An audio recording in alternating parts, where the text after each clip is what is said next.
bahkan baju pengantin. Tempo waktu yang diberikan tidak lebih daripada 30 hari. Baju tadi itu daripada atas sampai ke bawah warnanya serba putih. Masya Allah, tabarakallah. Kain yang terpilih, dengan tukang jahit yang terpilih, dengan manik-manik yang terpilih, dengan jahitan yang terpilih, dan juga dengan fashion dan model yang terpilih. Semuanya serba cantik dan bagus.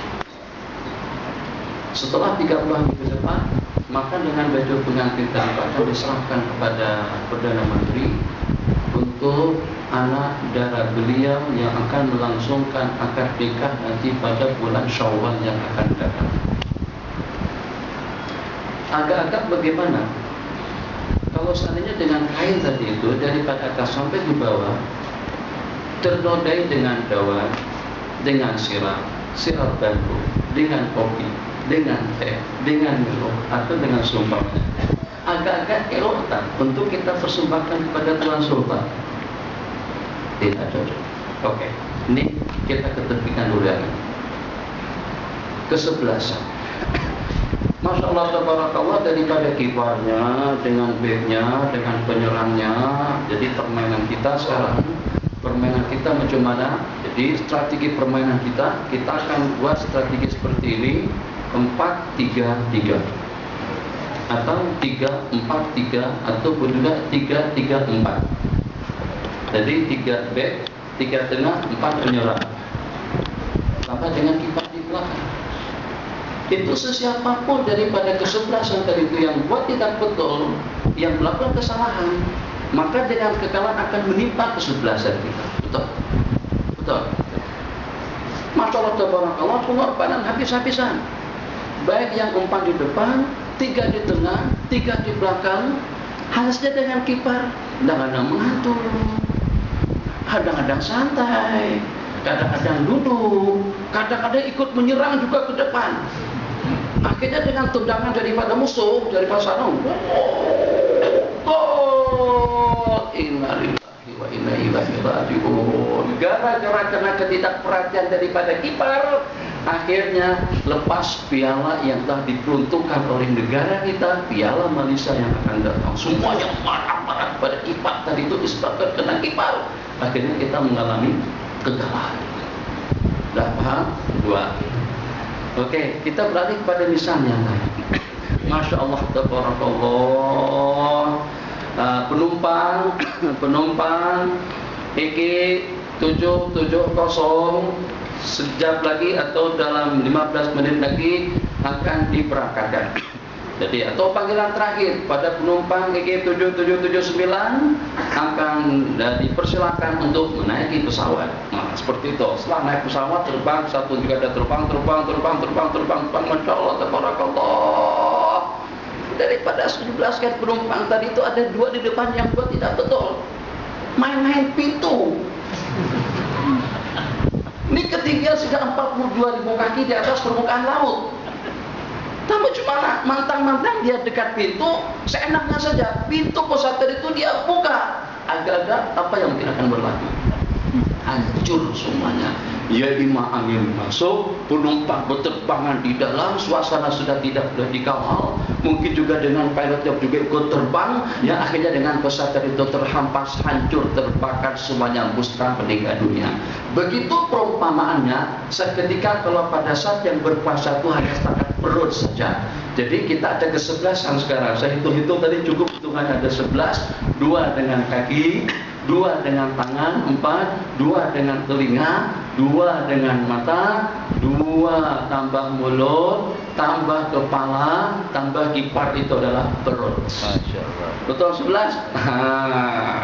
Jadi jangan sekali-kali ya seketika dengan kita berpuasa, pada waktu kita puasa, tak boleh yang berpuasa itu hanya perut semata-mata.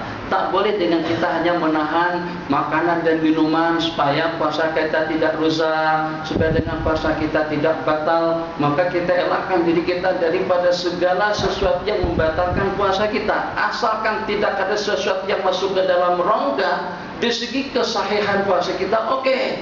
Tapi bagaimana kira-kira kalau banyak? Tadi dalam satu perumpamaan saja, kipas saja yang tidak ambil berat, kita boleh mengalami kekalahan. Satu saja daripada penumpang yang buat rasa atau juga dengan permainan yang sehingga kita mengalami kekalahan. Macam juga dengan baju tadi itu, gara-gara kena teh, gara-gara kena dengan Melo, akhirnya ditolak oleh Perdana Menteri atau juga oleh tuanku, tidak layak untuk dijadikan sebagai pengantin, baju pengantin untuk dia bersanding dengan pasangannya. Coba kalau kita tanyakan, telinga kita macam mana? Apakah telinga juga ikut puasa? Apakah dengan mata juga ikut puasa?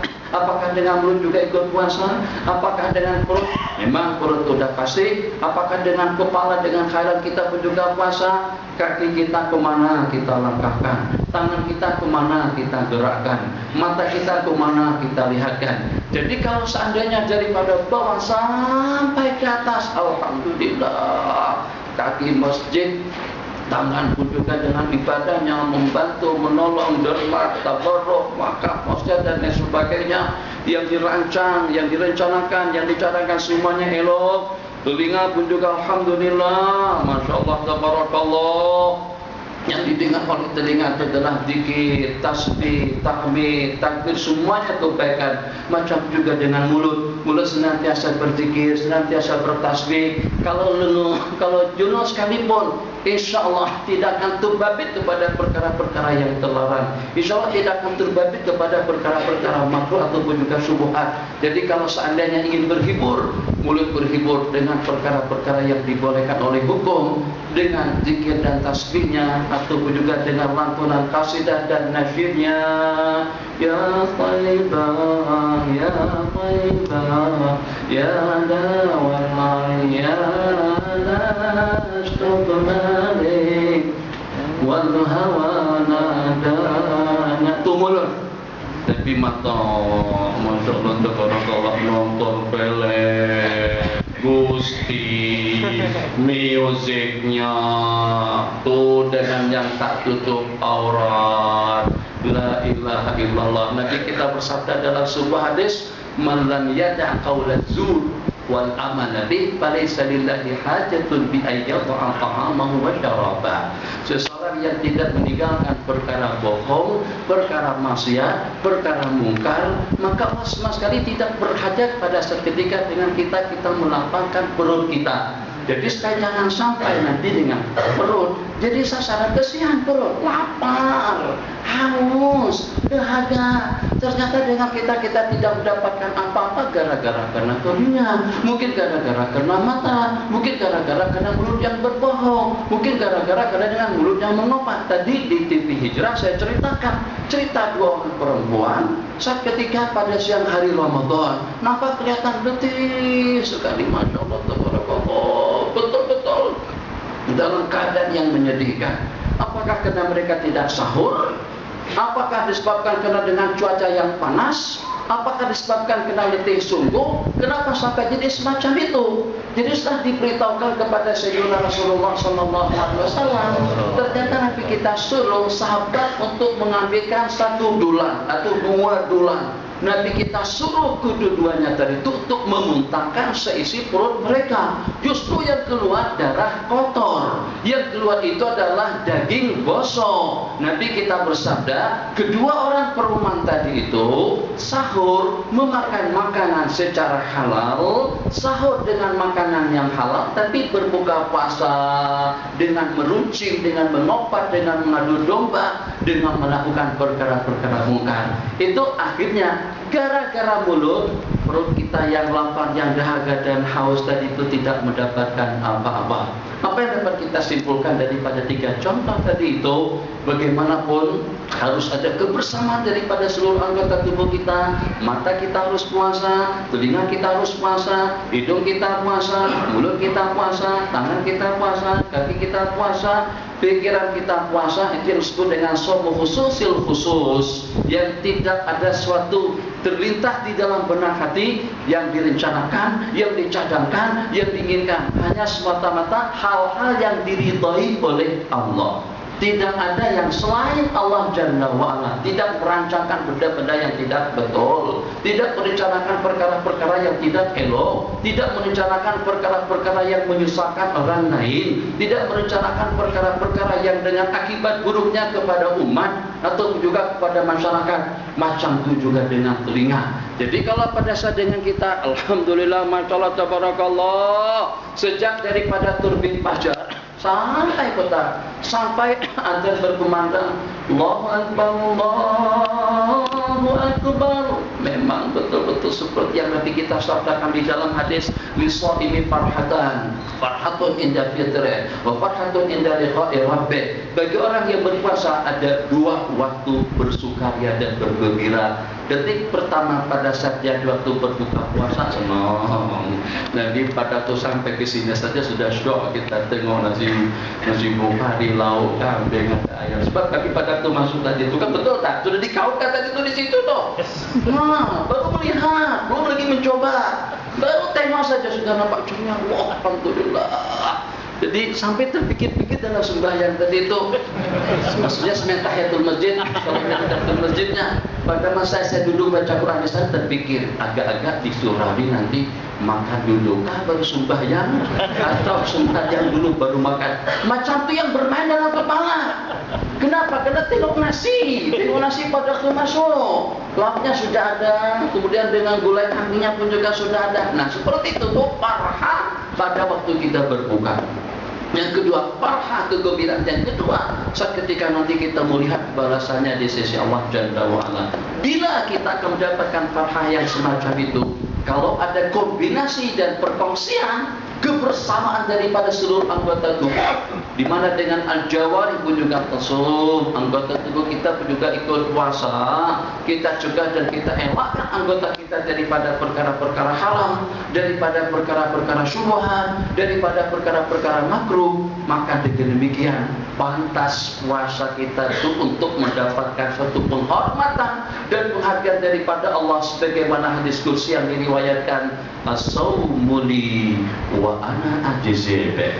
Puasa itu adalah untukku dan akulah yang akan memberikan balasannya. Jadi saya kupas panjang lebar, satu di TV Hijrah, kemudian yang kedua kemarin di salah satu daripada masjid yang ada di sini, kalau tidak salah di Masjid Kampung Melayu, makna hadis as-sawmu li wa ana ajzi bih. Puasa itu adalah untukku. Bagaimana agak-agak kalau pada saat dengan kita mempersembahkan sesuatu kepada orang yang paling kita sukai, kepada orang yang paling kita muliakan. Kalau saya sebagai seorang kopral, sebagai seorang kontraktor, dan saya diminta untuk membuatkan satu buah banglo, satu buah rumah, tak besar mana, tapi persyaratannya cantik, indah, bagus, megah, mewah. Takkan dengan saya buat secara sembarangan, sebab dengan rumah itu akan saya persembahkan, akan saya berikan dan sudah dibayar banyak. Saya diberikan peruntukan budget tidak kurang daripada 100 juta RM atau 1 bilion. Rumah yang dibuatkan tak besar mana, hanya ada 4 bilik saja, tapi diminta tamannya, perabotnya, lokasinya, biliknya, bentuknya, coraknya, modelnya, semuanya. Takkan dengan saya buat secara sembarangan dengan peruntukan yang banyak seperti itu, sebab dengan rumah tersebut itu akan saya serahkan nanti kepada yang di Pertuan Agung atas permintaan daripada Tuanku. Bagaimana agak-agak kalau pada saat dengan tandasnya tidak ada, bagaimana agak-agak kalau ternyata dengan tamannya tidak keluar, bagaimana kira-kira kalau dengan atapnya tadi itu bocor, bagaimana kira-kira kalau dengan perabotnya ada yang patah, cerminnya pecah dan lain sebagainya. Jadi bukan penghargaan yang diberikan, mungkin saja dengan seseorang tadi itu akan dimarah sama Tuhan. Oh, macam itulah saat ketika Allah berfirman, as-sawmu li, aku dah bagikan segala-galanya kepada kalian. Hidup kalian, makanmu, minumanmu, pakaianmu, kehidupanmu, rumahmu, tenagamu, kekuatanmu, akalmu, pemikiranmu, duniamu, semuanya itu adalah merupakan anugerah daripada Allah. Terus Allah meminta puasanya kita. Takkan dengan kita puasa yang kita persembahkan kepada Allah, puasa yang tercumarkan dengan pandangan, nonton saja. habis film Hindustan, Gusti lagi, habis Gusti bola sepak lagi, habis bola sepak lagu lagi, konser lagi, lepas tuh masalah senam aerobik pun bukan haram. Kita tidak mengatakan itu haram. Sebab sekarang rame-ramenya nih Olimpik, mulai di mana tuh di British, di sana la ilaha illallah. Jadi tidak jauh berbeda dengan perumpamaan yang saya sebutkan tadi. Bagaimana rasanya kalau pada saat kita yang menjadi tuanku, kita sebagai menteri, kita sebagai perdana menteri, terus dengan staf-staf kita mempersembahkan benda yang tidak keru-keruan. Kita katakan ini semuanya, insyaallah kita akan adakan pertandingan untuk buat masakan. Tuan Haji agak-agak nak masak apa? Nasi biryani, nasi kerabu, nasi datar, nasi kandar, nasi lemak, gulai kambing, nasi kuning, nasi uduk, atau juga nasi salib, atau juga dengan nasi mandi. Walhasil sudah kita kumpulkan semuanya. Maka Allah tabarakallah. Ini bukan setakat untuk kita memberikan anugerah, tapi yang akan memenangi kita akan memberikan apuan, tidak hadiah, tidak kurang daripada 100 bilion. Itu masih sedikit lagi kalau dibandingkan dengan maghfirahnya Allah. Itu masih sedikit lagi kalau dibandingkan dengan rahmatnya Allah. Masih sedikit lagi kalau dibandingkan dengan kebebasan diri daripada api neraka. Agak-agak bagaimana kalau ternyata dengan nasi yang dibagikan, Taufik yang memberikan masakan kepada Nathan itu ternyata nasinya basi. Bagaimana kira kalau dengan ikannya kering? Bagaimana kira-kira kalau dengan dagingnya rusak? Bagaimana? Jelas itu sebagai satu penghinaan terhadap saya secara pribadi, terhadap kita secara pribadi. Kenapa? Sebab kalau seandainya tidak bertani tidak ada masalah, tapi jangan sampai mempersembahkan yang basi, yang kotor semacam itu kepada yang di Pertuan Agung atau kepada Tuanku. Apa bedanya dengan puasa yang ternodai berbohong, menipu, emosinya, marah-marahnya, mengopatnya, mengadu dombanya, pandangannya, pendengarannya, ucapannya, pikirannya, khayalannya, itu ternyata semuanya ternodai dengan perkara-perkara yang tidak diridhai Allah. Puasa yang seperti itulah yang kita persembahkan kepada Allah Jalla wa'ala. Allah tidak mengemis, Allah tidak meminta, Allah tidak berharap, tapi yang pada hakikatnya puasa itu adalah untuk kita sendiri, tapi sebagai satu penghormatan Allah kepada kita. Maka Allah berfirman, as-saumu li, puasa itu adalah untukku, wa ana ajzi bihi, dan akulah yang akan memberikan balasannya. Jadi wa ana ajzi bihi, dengan kebesaran Allah, dengan keagungan Allah, dengan kemurahan daripada Allah, dengan kehebatan Allah, dengan sifat Allah, dengan segala sifat kesempurnaan yang ada pada Allah Jalla wa'ala. Maka balasan yang seperti itulah yang akan kita peroleh daripada Allah Jalla wa'ala. Seperti apa kira-kira kita tidak boleh menghayalkan. Kita tidak boleh menyebut apakah sebesar gunung, apakah sebesar langit, apakah setinggi langit, apakah sebesar dunia. Lebih daripada segala-galanya, sebab yang memberikan balasan kepada kita tadi itu, kita sudah menyaksikan leluasa kudrat, anugerah, rahmat dan maghfirah daripada Allah tadi itu seperti apa. Ini dengan dunia dan isi-isinya masih belum setanding sedikit pun, atau tidak bernilai sedikit pun, atau tidak senilai dengan sayapnya mau sebagaimana yang disebutkan di dalam hadis.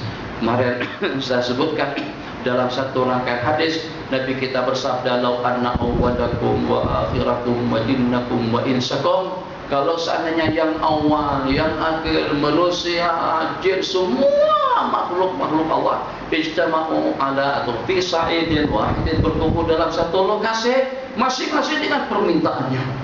Jadi satu persatu ditanya sama malaikat, awak nak minta apa? Kagak dengan Allah Jalla wa'ala. Katanya aku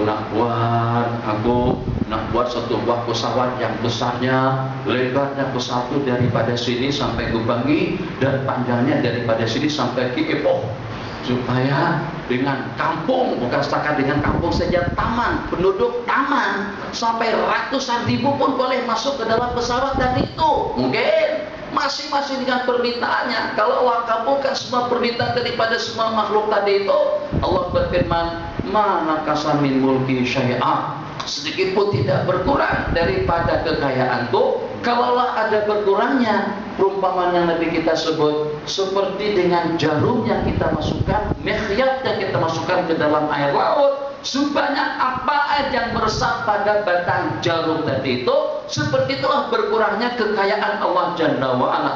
Allah yang mempunyai kekayaan semacam itu menjanjikan wa ana ajzid, dan aku yang akan memberikan balasan kepada kalian semuanya. Maksudnya balasan puasa yang kita lakukan. Alhamdulillah, saya berhenti setelah 5 menit. Jadi ini tarawih 20 rakaat kan? 20 rakaat sampai habis kan tuh masa kali salamnya.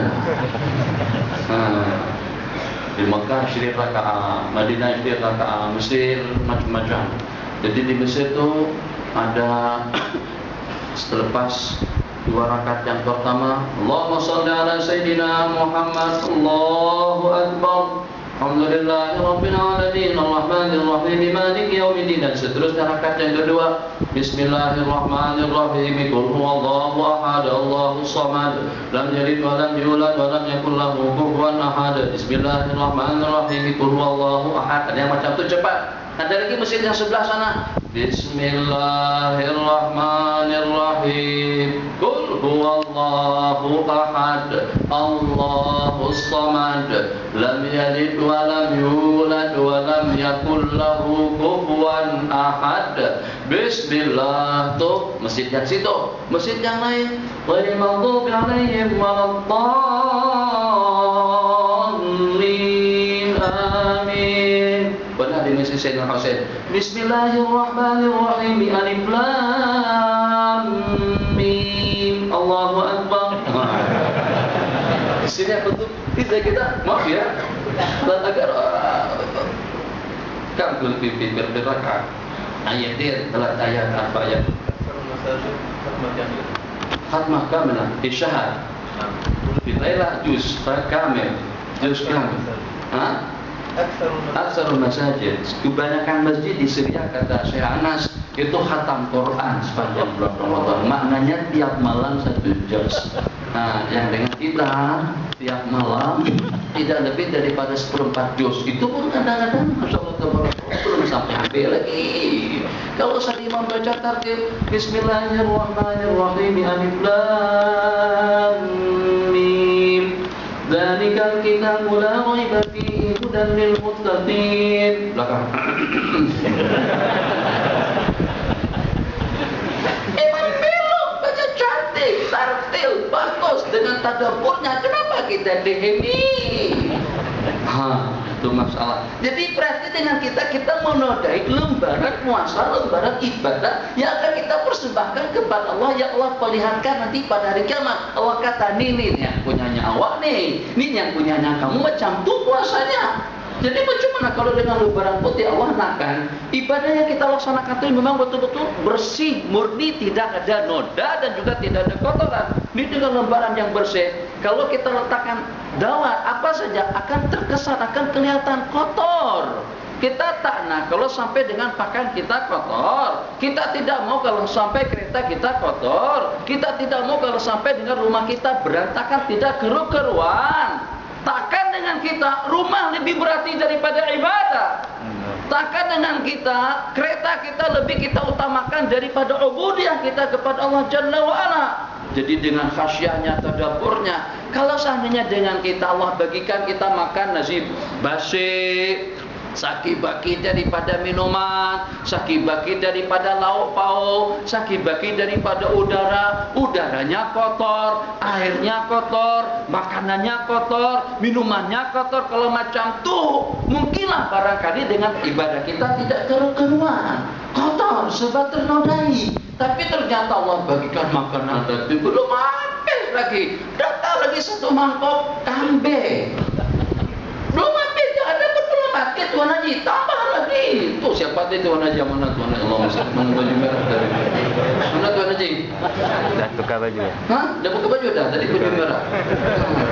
Tuan Haji, Masya Allah tabarakallah. Syekh, nasi Syekh. Terus melianan. Nasi sudah seperti Jabal Nur dinginnya. Semalam tuh pada masa kita di kampung, rasanya di kampung Melayu, di Subang, Kampung Melayu, saya tengok hampir rata-rata orang mengaut nasi Madian penuh banyak, tinggi seperti Jabal Qubais tingginya. Wow, daging, nasi, masya Allah, tabarakallah. Jadi bahkan dengan kita yang bertenaga yang begitu, berapa ribu ramai jutaan manusia yang kelaparan, bahkan dengan kita dengan berbagai nikmat yang Allah berikan, sampai kita tidak mengungsikan sedikit tenaga kita, bukan untuk fakir miskin, bukan untuk orang lain, bukan untuk keluarga, tapi kongsikan tenaga kita justru untuk diri pribadi kita masing-masing. Tadallul inkisar di hadapan Allah Jalla wa'ala. Jadi janganlah tunang takbir Allahu Akbar 2 rakaat tak lama mana. Jadi saya beberapa kali mencoba yang 20 rakaat sampai 23 dengan witirnya di sini, tak lama mana, mungkin yang agak lama. Yang di Syria itu pada rakaat atau pada 4 rakaat al-azkar zema maaf ya tuh. Di Makkah pada salat pada taslimat Allahu Akbar ala tul mubasharatan. Itu diantara daripada yang agak mengganjal. Bukan haram, bukan tak boleh. Coba kalau kita buat semacam itu, ini saran saja, tak mesti dipraktekkan malam hari ini, nanti dipikirkan dulu lah. Ba'da rakaatain, setelah 2 rakaat, Assalamualaikum warahmatullahi wabarakatuh, Assalamualaikum warahmatullahi wabarakatuh, Allahumma shalli ala sayyidina Muhammad, Allahu Akbar, macam itu saja. Tak payah sahut-sahutan.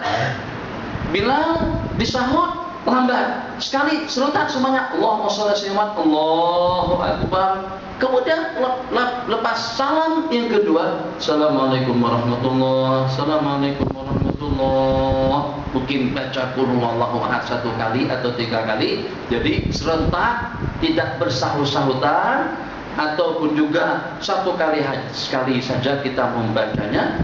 Baru langsung naik ke rakaat yang kelima. Kalau seperti tadi kan kita sudah tahu. Sholatul qiyam ya sahabakumullah. Maka Allahu Akbar. Fatihah, surah, Assalamualaikum warahmatullahi wabarakatuh, Assalamualaikum warahmatullahi wabarakatuh, Allahu Akbar. Kalau macam tu, dalam 1 jam kalau kita dapat 20 rakaat, insya Allah jamaahkan sampai ke belakang. Tapi pada saat Al-Khalifatul Ula Abu Bakr As-Siddiq radhiyallahu anhu radhiyallahu anhu, Allahumma shalli ala Muhammad sallallahu alaihi, Allahumma shalli ala sayyidina Muhammad sallallahu wasallam alaihi, Allahumma shalli ala sayyidina wa habibina wa dukhrina wa syafi'ina wa maulana Muhammad sallallahu wasallam alaihi. 13 sok sudah keluar. Betul. Ada min asbab qiratil himma. Karena panjangnya, banyaknya baca-baca yang kita baca yang mencelah-celahi antara rakaat dengan rakaat itu. Ini cadangan saya lah. Kalau saya jadi imam